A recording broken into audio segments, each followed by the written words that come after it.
சிம்ம ராசிக்காரர்கள் இவர்கள் யாருன்னு சொல்லிட்டாங்க. ஒரே வார்த்தையில நான் சொல்ல முடியும், நேர்மைன்னா யாரு, அதுதான் இந்த சிம்ம ராசிக்காரர்கள்.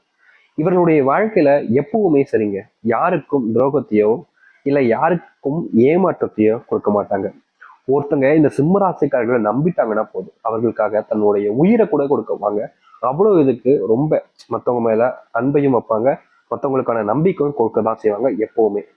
இவர்கள் என்னைக்குமே சொல்றாங்க, இன்னைக்கு நேத்து அப்படின்லாம் கிடையாது. எப்போதுமே இந்த சிம்மராசிக்காரர்கள் துரோகம் அப்படின்ற ஒரு விஷயத்த யாருக்குமே பண்ண மாட்டாங்க. மற்ற நபர்கள் இவர்களை ஏமாற்றுவாங்க, துரோகம் பண்ணுவாங்க, மற்றவங்க முன்னாடி அசிங்க கூடப்படுத்துவாங்க. ஆனா இவர்கள் அந்த தவிர இது நாள் வரைக்கும் யாருக்குமே செஞ்சது கிடையாதுங்க.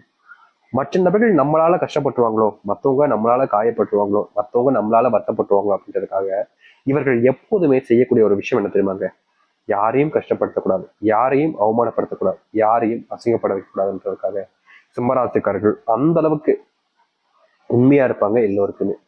என்னதான் இவர்கள் உண்மையாக இருந்தாலும் மற்றவர்களுக்கு நல்லது நினைச்சாலும் இவர்களுடைய வாழ்க்கையில அதெல்லாம் நடக்கும்ல. இப்போ நான் ஒருத்தனுக்கு ஒரு 1000 ரூபாய் கொடுத்தேன் அப்படின்னா எனக்கு இன்னொரு 1000 ரூபாய் கொடுப்பானா? மாட்டாங்க. அப்படித்தான் இந்த சிம்மராசினுடைய வாழ்க்கையிலையும் இவர்கள் நல்லது நினைச்சாலும் நல்லதே செஞ்சாலும் மற்ற நபர்களிடமிருந்து இவர்களுக்கு கிடைப்பது ஏமாற்றம், துரோகங்கள், வெறுப்பு, கோபம், இது போன்ற விஷயங்கள் தான். என்னதான் மற்றவங்க இவங்க கிட்ட வந்து கோபத்தையோ வெறுப்பையோ இல்லை மற்ற விஷயங்களோ அதிகமாக காமிச்சாலும் கண்டிப்பா ஒரு நாள் என்னுடைய அன்பை அவங்க புரிஞ்சுப்பாங்க, கண்டிப்பா என்னுடைய பாசத்தை ஒரு நாள் புரிஞ்சுப்பாங்க அப்படின்னு ரொம்ப நம்புவாங்க இந்த சிம்மராசிக்காரர்கள். இந்த சிம்மராசினுடைய வாழ்க்கையில எப்போதுமே பார்த்தீங்கன்னா நடக்கக்கூடியது கெட்டதுதாங்க. முக்கியமா இவர்கள் ஒரு வேலைக்கு போயிருக்காங்க, ஒரு வேலை விஷயமா போறாங்க. முதல்ல அங்க வேலை விஷயமா போகும்போதே அலைச்சல் ஆயிடும், பயங்கரமா தேடி அலைய வேண்டியது இருக்கும். எங்க போகணும் என்ன செய்யணும்னு தெரியாம ரொம்ப குழம்பி போயிடுவாங்க. சரி, கடைசியில் எப்படியோ இந்த இடத்துக்கு தான் வேலைக்கு வந்திருக்கோம் அப்படின்னு கண்டுபிடிச்சு போயிடுவாங்க. அங்க வேலைக்கு பண்ணிட்டோம் அப்படின்னு கண்டுபிடிக்க போன இடத்துல சில வாக்குவாதங்கள் ஏற்படும். அங்க இருக்கக்கூடிய நபர்கள் எனக்கு பணம் கொடுத்தாதான்ப்பா நல்லா செய்வேன், இல்லை செய்ய மாட்டேன் அப்படின்ற மாதிரி திமிரா பேசுவாங்க. இவர்களுக்கு புரியாது, ஏன்னா இது இந்த வேலைக்கு பணம் வேற கேட்கிறாங்களே அப்படின்ற ஒரு வெறுப்பு. பணத்தை கொடுத்து நான் எப்படி இந்த ஒரு வேலையை முடிக்க முடியுன்ற ஒரு கோபமும் இருக்கும். என்னடா செய்யலாம் அப்படின்னு பார்க்கும்போது அங்க இருக்கக்கூடிய நபர்கள்ட்ட உதவிகள்லாம் கேட்பாங்க. எல்லோருமே ஒரு மாதிரி கேவலமா பார்ப்பாங்க, சிரிப்பாங்க சில நபர்கள்லாம் அப்படின்ற மாதிரி. இவங்களுக்கு கோவம் வரும், என்னடா இது ஒரு ஒரு வேலையா வந்திருக்கோம், ஒண்ணு செய்வேன் அப்படின்னு சொல்லணும், இல்ல முடியாதுன்னு சொல்லலாம், அதுக்கு என்னடா காசு கேட்குறீங்களாடா அப்படின்ற மாதிரி கோவம் வரும். எனக்கு நீங்க செய்யவே வேணாம் தம்பி, என்னால எப்படி முடியுமோ அப்படி செஞ்சுப்பேன் அப்படின்ற மாதிரி அங்கிருந்து வந்துருவாங்க. இப்படித்தாங்க இவர்களுடைய வாழ்க்கையில எதற்காக இவர்கள் போறாங்களோ அந்த ஒரு விஷயம் நடக்காது. வேற ஏதோ விஷயங்கள், ஏதாச்சும் விஷயங்கள்னால இவர்கள் அங்கிருந்து முடிக்க முடியாத அளவுக்கு கிளம்பக்கூடிய நிலைமைக்கு தான் தள்ளப்படுறாங்க. இது வேலைன்னு இல்லை, எந்த ஒரு முக்கியமான ஒரு விஷயமா போனாலும் இவர்களுக்கு இப்படித்தான் நடக்கு. ரத்தமா சொல்ல போனா சிம்மராசனுடைய வாழ்க்கையில நிம்மதி இல்லைன்றதாங்க உண்மை, சந்தோஷம் இல்லைன்றதுதான் உண்மை. கஷ்டம் மட்டும்தான் இவருடைய வாழ்க்கையில இருக்கு இன்னைக்கு வரைக்கும். வழிகள் நிறைந்த ஒரு வாழ்க்கையை தான் சாமி நான் வாழ்றேன். என் மனசை நீங்க ஒரு நிமிஷம் தொட்டு பார்த்தா கூட போதும், என் வழி உங்களை தொத்திக்கும், உங்களுக்கு கண்ணீர் வந்துடும் சாமி அப்படின்னு சொல்லுவாங்க இந்த சிம்மராசிக்காரர்கள். ஏன்னா உங்களுடைய வாழ்க்கையில நீங்க படாத கஷ்டமே கிடையாதுங்க. எந்த ஒரு விஷயத்த எடுத்தாலும் சரிங்க, சண்டை சச்சரவுன்ற மாதிரி தான் வாழ்க்கை இருக்கு. இப்படிப்பட்ட வாழ்க்கை மாறாதான்னு இவர்கள் கடவுளை பார்த்து வேண்டாத நாட்களே கிடையாதுன்னு தான் சொல்லணும். தினமும் வேண்டிப்பாங்க கடவுள்கிட்ட போய், சாமி இப்படியாச்சும் என் வாழ்க்கையை மாத்துருங்க சாமி அப்படின்னு. என்ன வேணாலும் இவங்களுக்கு தீர்வும் கிடைச்சது கிடையாது, மாற்றமும் ஏற்படுவது கிடையாது இன்னைக்கு வரைக்கும். இப்படிப்பட்ட துன்பப்பட்ட வாழ்க்கையில வாழ்ந்தவர்கள் கூட முழுவதுமான தீர்வும் மாற்றங்களும் கிடைக்கக்கூடிய காலங்கள் என்பது வந்துருச்சு. இதனால வரைக்கும் இந்த சிம்மராசிக்காரர்கள் எதெல்லாம் பார்த்து கஷ்டப்பட்டு கவலைப்பட்டு கண்ணீர் விட்டாங்களோ அது அனைத்திற்குமான தீர்வு கிடைக்கக்கூடிய காலங்களாக இருக்கும். முற்றிலுமான மாற்றம் என்பது நடக்கப் போகுது. சரி, இந்த சிம்மராசினுடைய வாழ்க்கையில நடக்க போகுது, எப்படிப்பட்ட வாழ்க்கை என்பதை பற்றி தெளிவாக பார்ப்போம். அதற்கு முன் மறக்காம சேனலை சப்ஸ்கிரைப் பண்ணிக்கணும், சரிங்களா? சரி, சிம்ம ராசினுடைய வாழ்க்கையில முதலாவது விஷயமே இவருடைய குடும்பத்தார்கள் இவர்களை புரிஞ்சுக்காம இருப்பாங்க. எப்படி சொல்லலாம்னா, இவங்க ஒரு விஷயத்த பண்றாங்கன்னு வச்சுக்கோங்க, ஒரு விஷயத்த பேசுறாங்கன்னு வச்சுக்கோங்க. நான் நான் காலேஜ் படிக்க போறேன் அப்படின்னு சொல்றாங்க வீட்டுல, இல்ல நான் இந்த இடத்துக்கு வேலைக்கு போறேன்னு சொல்றாங்க, இல்ல எனக்கு இந்த ஒரு பையனை பிடிச்சிருக்கு, இந்த ஒரு பொண்ணை பிடிச்சிருக்கு அப்படின்னு சொல்றாங்க, இல்ல வேற ஏதாச்சும் ஒரு காரணங்கள் வச்சு ஏதோ ஒரு விஷயத்த சொல்றாங்க குடும்பத்துல போயிட்டு இந்த சிம்மராசிக்கார். அப்படி சொல்லும் போது அங்க இருக்கக்கூடிய நபர்கள் அப்படியே பார்ப்பாங்க, பார்த்துட்டு வேண்டாம் இது சரியா இருக்காது உனக்கு, நாங்க சொல்றோம் அதை பண்ணு அப்படின்ற மாதிரி இவர்கள் எதை செய்யணும்னு நினைச்சு முடிவு பண்ணி அதை செய்யலாம்னு நினைக்கிறாங்களோ அதை செய்யவே விட மாட்டாங்க. இவர்கள் எந்த ஒரு விஷயத்த செய்யலாம்னு தைரியமா எடுத்து வைக்கிறாங்களோ அதை செய்யவே விட மாட்டாங்க. எதை செய்ய போனாலும் சரி, வேண்டாமே விட்டுறலாமே அப்படின்ற மாதிரி தடுக்கிறதே ஒரு வினையா வச்சிருப்பாங்க.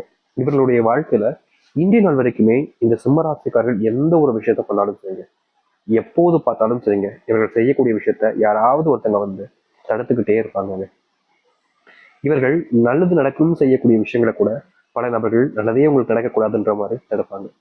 இவர்களுக்கு கோபம் வரும், என்ன இது நம்ம நல்லதுக்காக தானே இதை பண்ணோம் அப்படின்னு ஏன் அவங்க புரிஞ்சுக்க மாட்டாங்க, ஏன் இப்படி பேசுறாங்க அப்படின்ற மாதிரி கோபம் வரும். ஆனா வேற வழி இல்லையே அப்படின்ற அளவுக்கு இவருடைய மனசை தேத்திப்பாங்க. அதாவது நம்மளால நம்ம சொன்ன விஷயத்த, நம்ம சின்ன நினைச்ச விஷயத்த செய்ய முடியாம போச்சு, அவங்க இப்படிதான் செய்ய சொல்றாங்களே இதைதான் செஞ்சு போகணும் அப்படின்ற மாதிரி மனசுக்குள்ள வருத்தத்தை வச்சுக்கிட்டு மற்றவங்க முன்னாடி சிரிச்ச முகமா சரி நான் எதை செய்யறேன் அப்படின்னு சொல்லிட்டு போயிடுவாங்க. நிலவுக்கு இதற்கு தீர்வு கிடைக்கல. ஆனா இனி வரக்கூடிய காலங்கள்ல உங்களுடைய மனசை புரிஞ்சுப்பாங்க. உங்களை பல நபர்கள் முன்பு இழிவாக பேசியிருப்பாங்க, ஒரு சில விஷயங்களை சொல்லி கவலையும் படுத்தியிருப்பாங்க, கஷ்டமும் கொடுத்திருப்பாங்க. அதற்கு தீர்வு கிடைக்கக்கூடிய விதமாக இனி வரக்கூடிய காலங்கள்ல உங்களுக்கு அமைய ஆரம்பிக்கும். நீங்க செஞ்சிருக்கக்கூடிய பல விஷயங்கள்ல உங்களுடைய வாழ்க்கையில சந்தோஷம் என்பது உங்களுக்கு இதுநாள் வரைக்கும் கிடைச்சதில்லை என்றுதான் யதார்த்தமான உண்மை. அது அனைத்திற்குமான தீர்வுகள் உங்களுடைய வாழ்க்கையில கிடைக்க ஆரம்பிக்கும். அது மட்டும் இல்லைங்க, இந்த சிம்மராசனுடைய வாழ்க்கையில் இருக்கக்கூடிய மிகப்பெரிய ஒரு பிரச்சனை இந்த கடன் பிரச்சனை கூட வச்சுக்கலாங்க. இவர்கள் கடன் பிரச்சனையால வீட்டு விட்டு கூட வெளியே போக முடியாத அளவுக்கு நிலைமை ஏற்பட்டிருக்கு. கடன் அப்படின்ற ஒரு சுமை தான், ஆனா அதை பல நாட்கள் முதுகுல சுமக்கக்கூடிய ஒரு நபராக இருக்கிறாங்கன்னா அது இந்த சிம்மராசிக்காரர்கள் தான். சிம்மராசினுடைய வாழ்க்கையில இந்த கடன் பிரச்சனையால இவங்க தினமும் அழுதுகிட்டு இருக்காங்கன்னு தாங்க சொல்லணும். யதார்த்தமான ஒரு உண்மைன்னா அதுதான். இவர்களுடைய வாழ்க்கையில இவர்கள் கண்ணீர் விடாத நாட்களே கிடையாது. ஏன்னா தினமும் அழுகுறாங்க. கடன் பிரச்சனை அவங்க மேல ரொம்ப பெரிய ஒரு சுமையா அமைஞ்சிருச்சு. அதை என்னதான் இவர்கள் தடுக்கும் நினைச்சாலும் நீக்கிடலாம், பணத்தை கொடுத்துடலாம், யாருக்கிட்ட இருந்து கடன் வாங்கினாங்களோ கொடுத்துலான்னு பார்த்தாலும் முடியல. ஏன்னா இவர்களுடைய வாழ்க்கையில் இன்னைக்கு ஒரு ஒரு 10,000 ரூபாய் ஏதோ ஒரு கடன் ஆயிடுச்சு வச்சுக்கோங்களேன். கடன் ஆயிடுச்சு அப்படின்னு சொல்லிட்டு அதை அடைக்கிறதுக்கு கஷ்டப்பட்டு வேலை பார்ப்பாங்க. மாச சம்பளம் இப்போ கிடைக்குது, 10ஆம் தேதிக்குள்ள கிடைக்குதுன்னு வச்சுக்கோங்களேன். சரி அதை கடன் அடைச்சலான்னு போய் கொடுக்கலான்னு போவாங்க. அந்த கொடுக்குற நேரத்துல ஒரு செலவை வீட்டில் வச்சிருவாங்க. செலவே இருக்காதுன்னு தான் நம்புனாங்க, ஆனா கடைசி நிமிடத்துல இவர்களுக்கு ஒரு செலவு வச்சிருவாங்க. அது முக்கியமான செலவாகவும் இருக்காது, ஆனா காசு இருக்குல்ல செலவு பண்ணிடலாமே அப்படின்ற மாதிரி குடும்பத்தார்கள் சொல்லக்கூடிய விஷயங்களை வேற வழி இல்லாம இவங்களுக்கு அதை செய்யணும்னு விருப்பம் கூட இருக்காது, ஆனா அவங்க சொல்லிட்டாங்களே வேற வழி இல்லாம இந்த சிம்மராசிக்காரர்கள் அதை செய்வாங்க. கடைசியில என்ன நடக்கும், சிம்மராசிக்காரர்கள் வச்சிருந்த பணத்தை கடன் அடைக்கலாம்னு வச்சிருந்தாங்க. ஆனா கடைசியில என்ன ஆச்சு, அதை அடைக்க முடியாம வேற ஒரு விஷயத்துக்கு பணத்தை செலவு பண்ற வேலையை ஆயிடுச்சு. இப்ப பணத்தை செலவு பண்ணிட்டாங்கன்ற போது கடைசியில கெட்ட பேரும் இவங்களுக்கு தான் வரும். உன்னை யாரு இந்த இதுக்கு செலவு பண்ண சொன்னா அப்படின்ற மாதிரி அதுலயும் கெட்ட பேர். அதாவது ரெண்டு பக்கமும் கெட்ட பேர் கடைசியில வந்து நிக்கிறது இவர்களுக்காக தாங்க இருக்கும். ஒரு பக்கம் இவர்கள் கடன் அடைச்சலான்னு ஒரு நல்ல இடத்துல இருந்தாங்க. சரி கொஞ்சம் போல கடன் அடைப்பை வச்சுக்கிட்டு குடும்பத்தார்கிட்ட கொடுக்கலாம், இவங்க கேட்கறாங்களேன்றதுக்காக சரி குடும்பத்துக்கு கொடுப்போம் அப்படின்ற ஒரு விஷயம். அதாவது யாருக்கும் கஷ்டம் வரக்கூடாது அப்படின்ற ஒரு விஷயத்தான் இவங்க பண்ணாங்க. ஆனா கடைசியில என்ன ஆச்சுன்னா ஒன்னாலதான் இந்த பிரச்சனையே ஆச்சுன்ற மாதிரி எல்லா பிரச்சனைகளையுமே கடைசியில இவர்கள் பக்கம் திருப்பி விட்டாங்கன்னு தாங்க யதார்த்தமான ஒரு விஷயம். இன்றைய நாள் வரைக்குமே இந்த சிம்மராசிக்காருடைய வாழ்க்கையில ஏதாவது ஒரு பிரச்சனை கஷ்டம் அப்படின்றது நடந்துகிட்டே இருக்குதுங்க. தீர்வை தேடி ஓடினாலும் இவர்களுக்கு தீர்வுன்றது கிடைச்சதில்லை. பதிலை தேடி ஓடுவாங்க, பதிலும் இவங்களுக்கு சாதகமா அமைஞ்சது கிடையாது. கேள்வியே என்னன்னு தெரியாது, வாழ்க்கையில என்ன பண்ண போறோம்னு தெரியாம இவர்கள் பல நாள் தப்பிச்சிருக்காங்க தானே சொல்லணும். என்னடா வாழ்க்கை, வாழ்க்கை வாழவே பிடிக்கல, இப்படிப்பட்ட வாழ்க்கையிலனா எதுக்கு வாழணும் அப்படின்னு இவருடைய மனசுக்குள்ள ஒரு ஒரு நாளும் கேள்விகளை இவங்க கேட்டுக்கிட்டு இருக்காங்க. ஆனா எந்த ஒரு கேள்விக்கும் பதில் கிடைக்கலன்றதும் ஒரு யதார்த்தமான உண்மைதான். அதுல எந்த ஒரு மாற்று கருத்தும் இல்லைங்க. இவர்களுடைய வாழ்க்கையில கேள்விக்கு பதில் இல்லாமலும் சரி, கேள்விகளும் தெரியாமலும் சரி, வாழ்க்கையில பல நாட்கள் கஷ்டப்பட்டுருக்காங்க. அதற்கான தீர்வு கிடைக்கக்கூடிய காலமாக உங்களுடைய வாழ்க்கையில இருக்கும். உங்க மேல அன்பு காமிக்க மாட்டாங்க, பாசம் காமிக்க மாட்டாங்க, எப்போது பார்த்தாலும் உங்க மேல வெறுப்பையும் கோபத்தையும் தான் காமிக்காங்கன்னு நீங்க எவ்வளவு நாள் கவலைப்பட்டீங்களா, அதற்கான முற்றிலுமான தீர்வு கிடைக்கக்கூடிய காலங்கள் தாங்க இனி வரக்கூடிய காலங்கள் இருக்க போகுது. நீங்க சில விஷயங்கள் இதற்கு முன்பு பண்ணியிருந்தாலும் அந்த ஒரு சில விஷயங்கள் உங்களுடைய வாழ்க்கையில உங்களுக்கு சாதகமாகவே அமைஞ்சிருக்காங்க. நீங்க பண்ணும்போது உங்களுக்கு சரிப்பட்டிருக்கும், ஆனா சில தினங்களுக்கு அப்புறம் எப்ப பண்ணிட்டோமோ அப்படின்ற மாதிரி வருத்தங்களும் இருந்திருக்கும். இதற்கு தீர்வே கிடைக்காதான்னு நீங்க பல நாட்கள் போராடிருக்கீங்க. ஆனா அது போன்ற விஷயங்களுக்கு தீர்வு கிடைக்கக்கூடிய காலங்களாக இனி வரக்கூடிய காலங்கள் அமையும். நீங்க எந்த ஒரு விஷயத்த செஞ்சாலும் சரிங்க, நண்பர்கள் நமக்காக இல்லையே, சொந்த பந்தம் நமக்காக இல்லையே, உறவுகள் நமக்காக இல்லையே நீங்க வருத்தப்பட்டீங்க, அது அனைத்திற்குமான தீர்வுகள் கிடைக்கக்கூடிய காலங்களாக இனி வரக்கூடிய காலங்கள் அமையும். முடிஞ்ச அளவுக்கு நீங்க உங்க மேல நம்பிக்கை வைக்க பாருங்க. ஏன்னா இந்த சிம்மராசிக்காரர்கள் தன்னை நம்புறதை விட தன்னுடைய குடும்பத்தார்கள் நம்புவாங்க, தனக்கு நெருக்கமா இருக்கவங்களை நம்புவாங்க, தன் நண்பர்களை கூட நம்புவாங்க, ஆனா தன்னை நம்ப மாட்டாங்க. இப்படி இந்த சிம்மராசிக்காரர்கள் உங்களை நீங்க நம்பாம இருக்கிறதே உங்களுக்கு மிகப்பெரிய தப்புங்க. உங்க மேல நம்பிக்கை இல்லைன்னா நீங்க எந்த ஒரு விஷயத்த செஞ்சாலும் சரிங்க. உண்மையாவே சொல்றேன், 100% சொல்றேங்க. உங்களால எதையுமே பர்ஃபெக்டா செஞ்சு முடிக்க முடியாது. உங்க மேல நீங்க என்னைக்கு நம்பிக்கை வைக்கிறீங்களோ, என்னால முடியும்டா அப்படின்னு ஒரு நம்பிக்கை வருதோ, அன்னைக்கு உங்களுடைய வாழ்க்கையில நீங்க எல்லாத்தையுமே உங்களுக்கு சாதகமா மாத்திப்பீங்க. இனி வரக்கூடிய காலங்களில் இந்த சிம்மராசிக்காரர்களுக்கு நல்லது நடக்கணும்.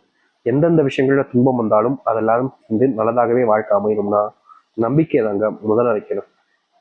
ஒரு விஷயத்த நல்லா புரிஞ்சுக்கோங்க. நீங்க ஒரு விஷயத்த பண்ண போறீங்க அப்படின்னா அடுத்தவர்கிட்ட சொல்லுங்க, தப்பு கிடையாது. ஆனா அதை பண்ணதுக்கு அப்புறமா சொல்றேங்க. பண்ணதுக்கு முன்னாடி நீங்க அடுத்தவர்கிட்ட சொல்ல சொல்ல அவர்களுக்கு பொறாமை உண்டாகுவதோடு நீங்க நல்லா இருக்கக்கூடாதுன்றதுக்காக பல தப்பான விஷயங்களையும் பண்ண வச்சு உங்களை அதுல இருந்து அசிங்கப்படுத்த வைப்பாங்க, அவமானமும் படுத்த வைப்பாங்க. நல்லது நடக்கக்கூடிய காலங்களில் கூட உங்களுடைய வாழ்க்கையில நல்ல